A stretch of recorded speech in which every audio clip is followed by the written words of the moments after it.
What's the single biggest sales mistake salespeople must avoid? So you don't get the, let me think about it. Let me talk to my wife. I don't know. I'll get back to you. If you want to eliminate that, you have to avoid this mistake. And it's really simple. It's not connecting.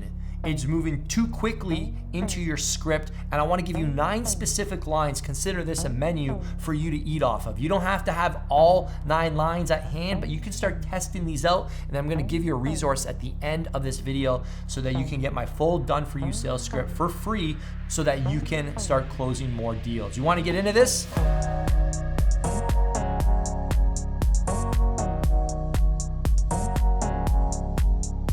So question number 1, and I ask this with genuine curiosity because I'm an insecure guy. I don't know, maybe that's just me and you've got all the confidence in the world, but I like to get a little ego boost before I get into the tough part of the sales call. So I just say, hey, just curious, why reach out to me? There's a lot of business coaches out there. Why'd you decide to check out our stuff? Again, I'm genuinely curious, and that's why I feel that I've done pretty well with sales because I just have a curiosity-based mind. I'm really, really curious, all right? The second question I ask is, so where are you at now? Just tell me what about tell me a bit about your roadblocks. Tell me a bit about where you want to be. Just curious, so where are we at right now? I just want to get a picture, give me a snapshot. Where are we at right now? Yeah, are we, if this is a race, are we at the 25-mile mark with a mile to go? Am I trying to push you through the finish line, or are we at the very beginning of the race? I got to get an idea of where are we at on the map, right? How much ground do we have to cover? So I just want to ask, so where are we at now in the process? Is this something you've been at for a while? Is this something brand new? I'm not saying all this, but this is what I want to hear. This is what I'm trying to get them to tell me.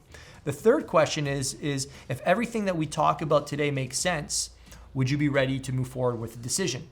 I'd like to add this at the start because I need to know, do they understand the intent of this call? The intent of this call is to help them make a decision. And if everything makes sense, we're moving forward today, right? Success loves speed. Delays kill dreams. So I want to make sure that I'm not trying to slide one under the rug. You know what I'm saying? I want to be transparent that, hey, I'm ready to enroll you today if everything makes sense. Are you ready as well? I want to make sure we're on the same page. Maybe in the DM or maybe in the pre-call process where we're confirming the call, maybe that wasn't communicated to them. I don't want to make an assumption, all right? The fourth question I ask, and this is also phrased very precisely, kind of similar to the first question, and it's of all the other more inferior, that's actually maybe a little too intense. You could say of all the other cheaper options out there, why us? And you see what I just did there is I just suggested that you have other options out there that are cheaper. Why did you, there's a lot of cars out there that can get you from A to Z that don't cost you over 6 figures. Why the heck are you spending 6 figures on a car? You got to make sense of that for me. You know what I'm saying? There's cheaper options out there. Why are you coming to me? Again, I want them to tell me that. Well, you know what? I actually tried those options. But oh yeah, really? Which ones? Right? Oh, I did this guy's program. I did that guy's program. Oh, okay, cool. What was the issue? Right? I'm connecting with them. I want to find out. Oh, how long were you in it? I was in it for about 2 weeks. Ooh, red flag in my mind. Oh, so you're blaming that guy for being unsuccessful, and you're only in his program for 2 weeks. How come you're only in the program for 2 weeks? He wanted me to do this and I don't want to do, well, wow, another red flag. That's a crucial part of your success. I wonder if I even want this guy in my program. Now I got to dig on this one point, or at least I've got a mental note to come back to, all right? Another question is, so what's most important to you in a coach? You could say this another way. What's not important to you in a coach? This is really important because some people, they don't need hand holding. They just want hey, do you have a portal where I can follow everything? Absolutely. Or they're on the other side. You're not going to make me watch a ton of videos, are you? No, actually, we do one-on-one coaching, just like we promised, and we actually get you a dedicated one-on-one coach. Oh, really? How does that work? Oh, who would be my coach? Oh, how much experience do they have? Do you see how now we're talking about something that's important to them? And I also want to know what's not important to you. I hate group calls. Okay, well, I'm not going to spend 10 minutes in the call talking about our amazing course schedule through the week. Hear what I'm saying? This is really important to create connection and maintain the connection through the entire call. So another question, here's my next one is, so just again, out of curiosity, why do you think I could help you more than other coaches? And I also subtly just communicated that I'm going to help you more than other coaches, but I want them to tell me that. All right.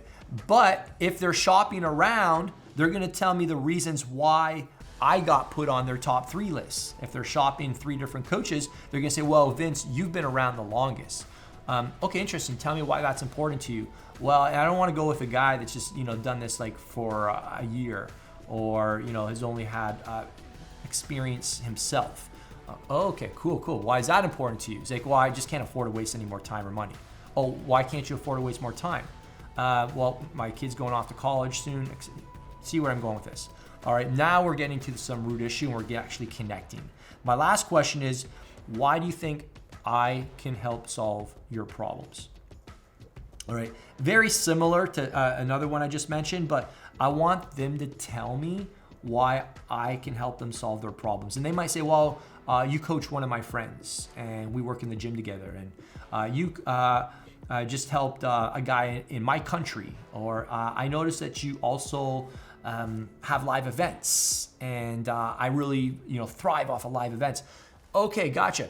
So a lot of the questions I gave you are very similar, and that's why I called this a menu. You don't have to ask everyone. What I want you to do is pick 1 or 2 or 3, and you'll get a lot from a little. All right, start asking those questions right out of the gate, the start of your call, after you've built some rapport, set the intent. That's where I shift to connecting questions before moving to urgency questions and softball questions around their vision and their goals. And if you want help putting this into a full-blown step-by-step script, there's a link on the page here, first link in the description. You can download my entire no-nonsense sales script for free, no catch, and it's yours. All right. I hope this video is really helpful for you. I hope you start to see the value in connection. All right. Connection is the new currency. I'm going to leave you with that. All right. Connecting with people on an emotional level, this is where it's at, especially in this virtual world that we live in, right? People don't have that sense of safety anymore, a sense of community where they can get vulnerable. And when you start to establish that with them, it's really hard to want to go start that all over with somebody else. All right. Thanks for checking this video out, and we'll see you in the next one.